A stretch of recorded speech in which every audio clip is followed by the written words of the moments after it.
Tole je italijanski bunker na rapalski meji. Se bomo noter sprehodili. Naj povem, da je zanimivo. Ostanite do konca. Boste videli, da je kaj videti. Tole sploh nisem vedel, da take stvari obstajajo. A se mi je najdel en človek in me povabil, da grem zraven, da mi to vse razkaže. In moram reči, da mi niti približno ni žal, da sem šel tole pogledat. Vidite, to smo zdaj že globoko pod zemljo. Ne vem, kaj so imeli tukaj noter, čemu je to služilo.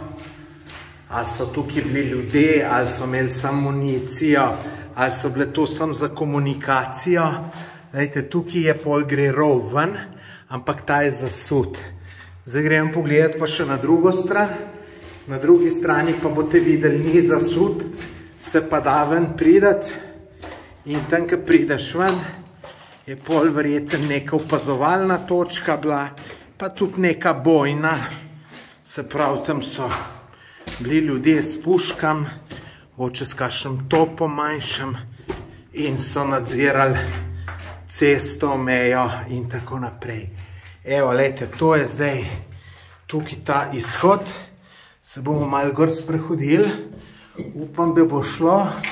Tamle je na enem mestu zelo nizko. Tukajle, ko sem šel to prvič, sem se tukajle zelo udaril. Tako da moram paziti, da se nam še enkrat, dobro, da imam kapo, ja, vidite, tole me pa motne. Kdo gre tle noter piksne vršt? In lejte, koliko jih je, ne? Mislim, že vsem, če jih moraš v naravi pustiti, je pa bolj, da si jih tam pustil zgorej, da tist, ki bo za tabo pospravljal, bi jih lažje pospravil. No, in lejte, tle je zdaj to tako, se pravi, gor so stopnice in prideš ven. Lejte, gremo lahko malo gor pogledati, da videli, kako izgleda, če bo to šlo meni plezati in snemati. In kako bo šlo.